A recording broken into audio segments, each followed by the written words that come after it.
오늘 함께 읽은 말씀 요한복음 2장 5절에서 10절 말씀까지입니다. 함께 봉독하겠습니다. 그의 어머니가 하인들에게 이르되 너희에게 무슨 말씀을 하시든지 그대로 하라 하니라. 거기에 유대인의 정결 의식을 따라 두세 통 드는 돌 항아리 6이 놓여 있는지라. 예수께서 그들에게 이르시되 항아리에 물을 채우라 하신즉 아구까지 채우니 이제는 떠서 연회장에 갖다 주라 하심에 갖다 주었더니 연회장은 물로 된 포도주를 맛보고도 어디서 났는지 알지 못하되 물 떠온 하인들은 알더라. 연회장이 신랑을 불러 말하되 사람마다 먼저 좋은 포도주를 내고 취한 후에 낮은 것을 내거늘 그대는 지금까지 좋은 포도주를 두었도다 하니라. 아멘. 오늘은 5월 26일 주일입니다. 지난 시간에 가나 혼인잔치 첫 말씀으로 표적에 대한 말씀을 드렸습니다. 사도 요한이 복음서를 기록하면서 가장 중점을 두고 우리에게 보여주고 싶어 했던 것, 그 첫 번째가 물이 포도주로 변했던 기적이 아니라 그것을 통해서 예수가 하나님의 아들이고 그리스도이고 메시아라고 하는 사실을 보여주고 싶은 표적을 보여주고 싶었던 것이었습니다. 예수가 그리스도라고 하는 표적, 예수가 하나님의 아들이라고 하는 표적, 떡으로 배부르는 원하는 신앙이 아니라 예수로 배부르기 원하는 신앙, 요한이 우리에게 도전하는 핵심이자 또 우리에게 보여주고 싶어하는 말씀이었습니다. 오늘은 요한이 우리에게 보여주고 싶어하는 두 번째 주제, 순종에 대한 말씀을 여러분들에게 선포하고자 합니다. 가나 혼인잔치에서 예수님의 공생애 중에 첫 번째 기적이 물을 포도주로 바꾼 이 기적이었잖아요. 모든 이 첫 번째라고 하면 상징성이 있기 마련입니다. 그런 면에서 예수님이 이 첫 번째 행하신 기적에는 분명한 상징성이 있다라는 겁니다. 특별히 요한이 주목하고 있는 것은 우리가 함께 이렇게 쭉 따라가 보면 가나 혼인잔치를 통해서 우리에게 보여주고 싶은 것이 무엇인지 우리는 붙잡을 수가 있습니다. 오늘 이 말씀을 여러분들 쭉 따라오시면서 예수님께서 왜 물을 포도주로 바꾸는 기적을 처음 행하셨을까? 그리고 이 처음 행하신 기적을 통해서 우리에게 주시고자 하는 또 다른 말씀의 교훈은 뭘까? 잘 생각하시면서 오늘 말씀 들으셨으면 좋겠습니다. 첫 번째로는요, 앞으로 펼쳐질 예수님의 생애와 사역에는 반드시 순종이 있어야 한다는 점, 그 점을 우리에게 보여주시고자 물을 포도주로 바꾸시는 기적을 처음으로 행하셨다라는 겁니다. 6절과 7절 말씀을 보십시오. 거기에 유대인의 정결 의식에 따라 두세 통 드는 돌 항아리 6이 놓였는지라. 예수께서 그들에게 이르시되 항아리에 물을 채우라 하신즉 아구까지 채우니, 이런 말씀이 있습니다. 유대인의 정결 예식이라 하는 것은 식사 혹은 외출했을 때 혹은 외출하고 돌아왔을 때 손을 씻는 의식을 말하는 거예요. 당연히 이스라엘의 가정집에는 이 예식을 행할 수 있는 물이나 그 물을 담을 수 있는 항아리가 있었겠죠. 그 항아리가 오늘 본문에 나오는 돌 항아리입니다. 보통 항아리 하나에 물을 가득 채우려면 40리터 정도의 통 2개 내지 3개가 필요합니다. 항아리 6개가 있었다고 하니까 다 채우려면요, 최소 한 480리터에서 최대 한 720리터까지 물이 필요하게 된 겁니다. 어마어마한 양이죠. 아마도 잔치집이었기 때문에 돌 항아리가 더 많이 준비되어 있지 않았는가, 이렇게 생각할 수 있습니다.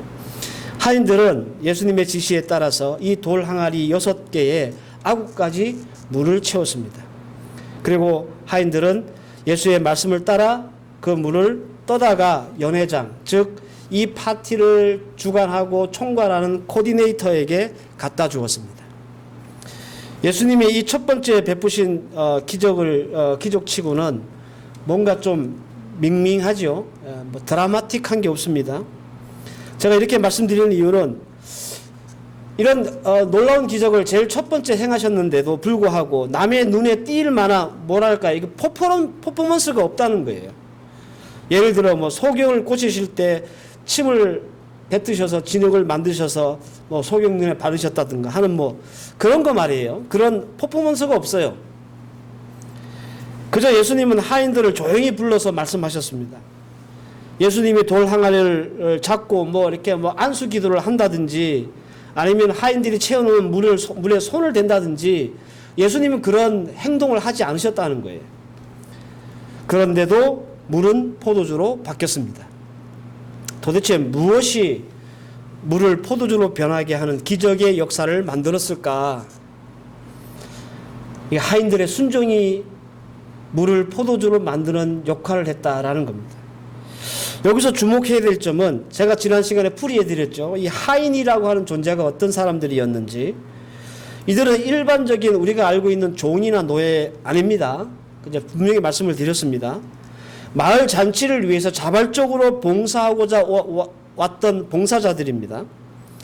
종이나 노예라면 주인이 무슨 일을 시키든지 순종하고 따르는 게 마땅합니다. 절대적으로 복종해야 되겠죠. 그들의 신분이 종이고 노예이기 때문에. 그런데 이 하인이라고 일컬어지는 사람들은 종이나 노예가 아니기 때문에 절대적으로 복종할 의무나 책임이 없어요. 이들은 봉사자들이에요. 그럼에도 불구하고 예수님의 말씀에 순종했다는 점이 놀라울 뿐만 아니라 요한은 이 순종을 우리에게 보여주고 싶어 한다라는 겁니다. 당연히 순종해야 될 사람이 아닌데도 불구하고 적극적으로 순종했기 때문에 요한은 이 과정을 소상히 기록했던 겁니다. 이들의 순종을 보라는 거죠. 그리고 앞으로 예수님이 어떤 생애, 어떤 사역을 하시든지 반드시 그 사역을 통해서 나타나는 모든 기적은 이 순종을 통해서 이루어진다는 것을 우리에게 이 첫 기적을 통해서 보여주시고 상징적으로 드러내시는 거예요. 여러분들 이 하인들의 입장에서 한번 생각해 보시기를 바랍니다. 이들은 종도 아니고 노예도 아닙니다. 그저 동네에서 잔치가 있어서 도우러 온 사람들입니다. 이 사람들도 여러분들 이 6개 항아리에 물을 채우려면 운물을 몇 번 왔다 갔다 해야 되는지 그리고 얼마나 힘든 일인지 머리가 있으면 다 계산이 되는 사람들이에요. 그럼에도 불구하고 이들이 순종했다는 거예요. 적게는 480리터, 많게는 720리터까지 채워야 될 이 물을 다 채우려면 얼마나 많이 운문을 왔다 갔다 해야 되고 얼마나 많은 시간이 들어야 되고 얼마나 많이 노력해야 되는지 이들이 알고 있었음에도 불구하고 순종했다는 겁니다. 절대적으로 순종하고 복종해야 될 의미가 없는 사람임에도 불구하고 예수님의 말씀에 순종했습니다. 우리는 이 점을 꼭 기억하면서 이들의 순종을 좀 더 자세하게 들여다볼 필요가 있습니다. 아무런 의무와 책임이 따르지 않지만 이들에게 볼 수 있는 순종의 특징이 있기 때문에 그렇습니다. 이들에게 어떤 순종의 특징이 있었는가? 첫 번째가 뭐냐면요. 충분한 순종이 있었다라는 겁니다. 오늘 본문을 보시면 항아리에 물을 채우라. 채우라라는 말은 게미조라고 하는 헬라어 말입니다. 가득하게 하다 그런 뜻이에요. 6개의 돌 항아리에 물을 채우는 것도 시간과 노동이 많이 드는 일인데 이것을 가득 채우는 것은 더 고된 일이 될 것은 분명합니다. 이 봉사자들, 이 하인들 입장에서는 이렇게 생각할 수도 있잖아요. 물을 가득 채우되 6개 말고 한 3, 4개 정도만 채우면 안 될까? 왜? 가득 6개를 채운다는 것은 굉장히 힘든 일이기 때문에 그런 거예요. 혹은 6개의 돌 항아리에 물을 다 채우더라도 가득 채우지 말고 한 3분의 2 정도만 채우면 안 될까? 이렇게 생각할 수도 있지 않겠습니까? 우리가 6개의 돌 항아리에 물을 가득 채워야 하는 그런 입장에 있는 사람이라면 이게 얼마나 짜증나는 일이에요. 내가 종도 아니고 노예도 아닌데 그냥 좋은 일이 있어가지고 잔치집에 봉사하러 왔던 사람인데 이 큰 돌 항아리에 물을 가득 채우라니 6개가 있으면 막 반만 채우라 그러든지 6개 중에 한 3분의 2씩만 채우라 그러든지 그러면 짜증도 안 나고 불만도 안 생길 거 아니겠어요? 그런데 이들은 이런 짜증과 불만 분명히 있었을 것 같은데도 그 6개의 돌 항아리에 물을 가득 채웁니다. 그리고 여러분들 이 하인들은 포도주가 떨어졌다는 사실을 알고 있는 사람들 아닙니까? 그러면 여러분들 어떻게 생각하겠습니까? 포도주가 떨어졌네? 그런데 왜 물을 채워야 돼? 그죠? 여러분들 포도주가 떨어졌으면 뭐 해야 돼요? 물을 채워야 됩니까? 아니죠. 여러분 포도주는 어떻게 만들어지는 거예요? 물만 있으면 만들어집니까? 아니잖아요. 그러니까 이치도 안 맞는 거예요. 예수님이 지금 물 항아리에 가득 물을 채우라는 그 말도 이치적으로 맞지 않는 거예요. 물을 가득 채우라는 것도 짜증나고 포도주가 떨어졌는데 물을 채우라는 것도 황당스럽습니다. 이 짜증과 황당함에도 불구하고 이들은 예수님의 말씀에 순종했습니다. 그러니까 대단하죠. 네. 우리는 순종하고 싶어도 이치에 맞지 않거나 또 논리에 맞지 않으면 잘 순종 안 하려고 하잖아요. 이게 뭐 바보짓인가 이렇게 생각하잖아요. 그런데 이 하인이라고 하는 이 사람들은 순종했다는 거예요. 요한의 기록에 의하면 이들은 예수님의 말씀에 불만이나 불평이나 항의가 없었습니다. 그저 예수님의 말씀에 충분하게 순종했습니다. 이들이 충분한 순종을 했다는 증거는 본문에 나와 있죠. 아구까지 채우니라. 사랑하는 성도 여러분, 충분한 순종은 물을 포도주로 바꾸는 기적을 만들어냅니다. 하는 것도 아니고 안 하는 것도 아니고 어중간한 순종. 여러분들 이런 순종 가지고는 우리가 하나님의 기적을 맛볼 수가 없다, 그런 말입니다. 왜 우리에게는 하나님의 복과 은혜와 기적이 나타나지 않을까? 왜 우리는 이런 것을 누리지 못할까? 이렇게 생각해 보신 분이 계시다면 혹시 나는 하는 둥 마는 둥 봉사하고 예배하고 기도하고 신앙생활하고 있는지 다시 한번 돌아볼 수 있기를 바라요.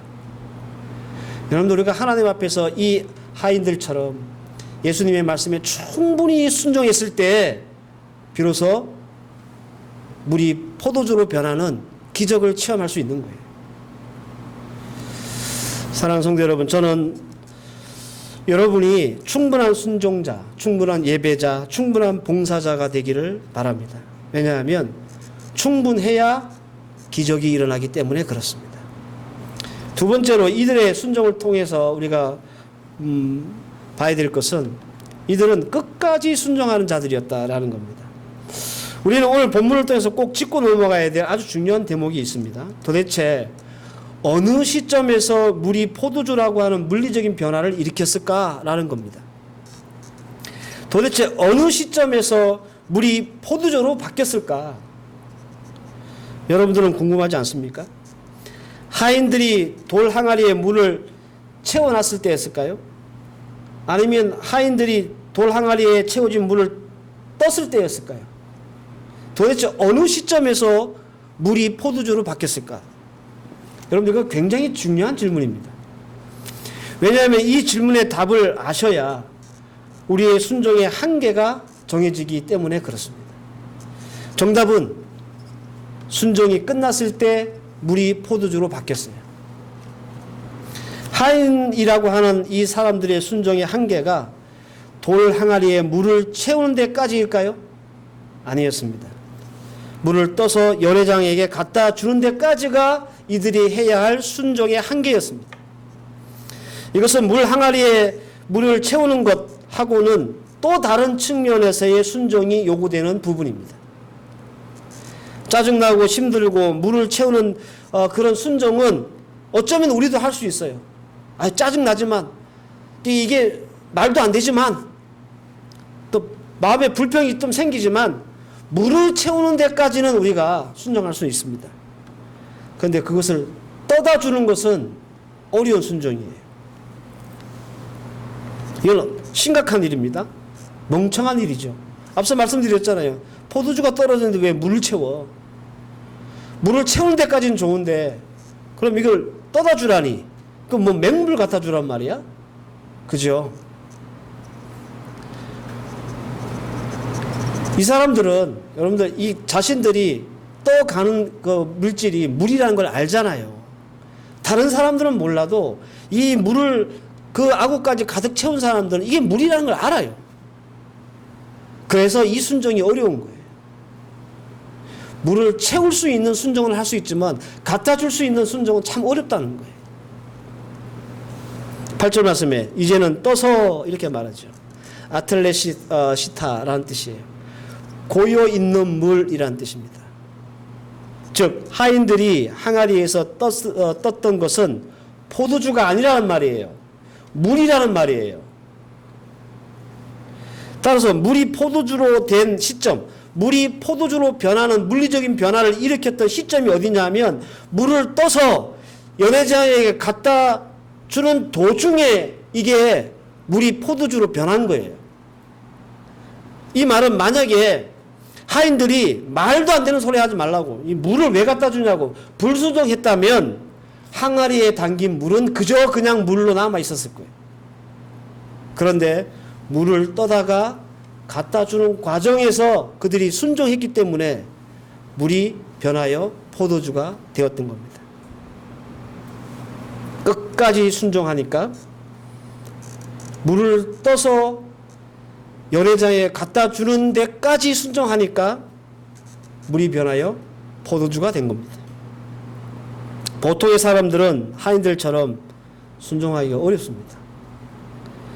뻔히 물인지 아는데 맹물을 갖다 줬다가 무슨 사단이 나고 어떤 일이 벌어질지 충분히 짐작이 되기 때문에 이 물을 떠서 갖다 주라는 이 순종은 이 하인들에게는 정말 하기 어려운 순종이었다는 거예요.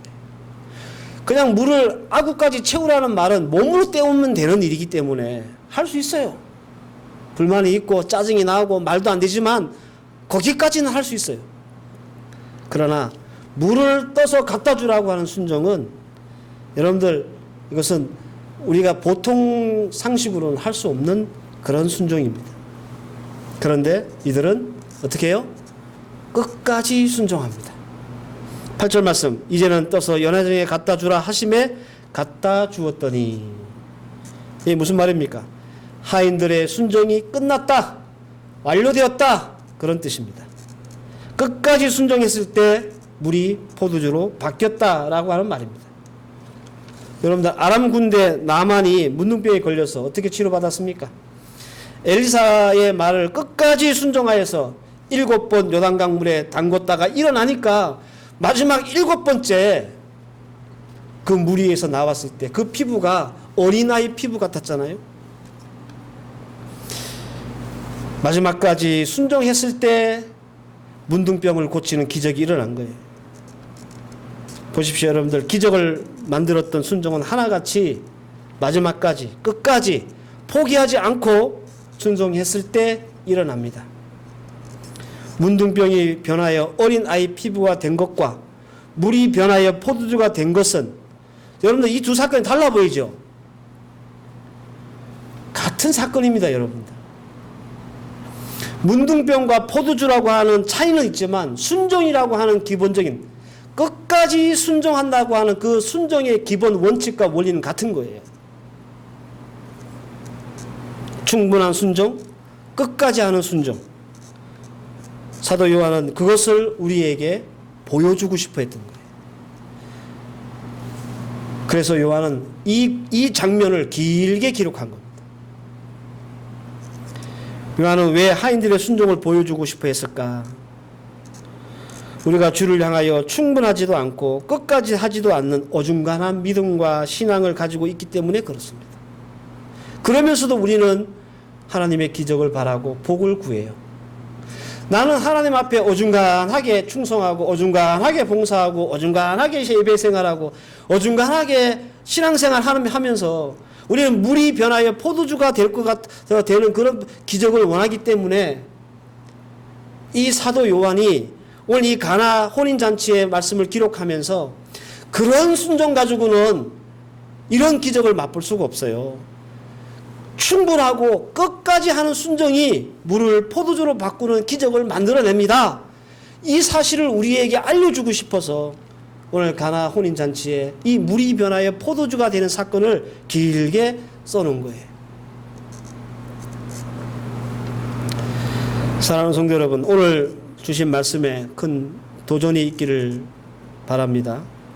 우리도 이 하인들처럼 주의 말씀에 충분히 순종하고 끝까지 순종하십시다. 그러면 물이 변하여 포도주가 되는 기적을 우리 손으로 확인하고 체험할 수 있을 겁니다. 여러분들, 물을 떠서 연회장에 갖다 주는 하인들의 입장에서 생각해 보세요. 물을 떠서 가져가는데 떴을 때는 분명히 맹물이었어요. 근데 가는 도중에 물 색깔하고 포도주 색깔하고 다르죠? 색깔이 변하는 거예요. 여러분들, 소름 끼치도록 놀라지 않았겠습니까? 자기 손으로, 자기의 손 위에서 지금 하나님의 기적이 일어나는 걸 보는 거예요. 어떻게 했을 때? 끝까지 순종했을 때. 이 놀라운 하나님의 기적, 축복과 은혜를 우리도 경험해야 되지 않겠습니까? 여러분은 힘을 내시고 충분히 끝까지 주의 말씀에 순종하여 우리도 물이 변하여 포도주가 되는 이런 놀라운 역사와 은혜를 우리 모든 성도들이 체험할 수 있기를 주의 이름으로 축원합니다. 기도하십시다. 하나님,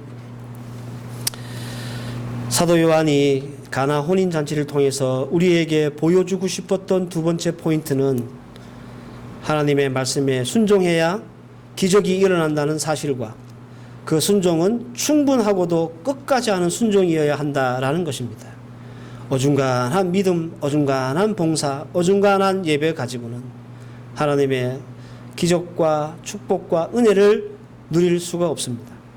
오늘 주신 말씀 잘 붙잡고 어중간했던 우리의 신앙 다 뒤집어 엎고 이 하인들처럼 충분하고도 끝까지 순종하는 하나님의 백성들 되게 하셔서 우리도 우리의 손으로 하나님의 기적을 체험하고 맛볼 수 있도록 도와주시옵소서. 예수님의 이름으로 기도하옵나이다. 아멘.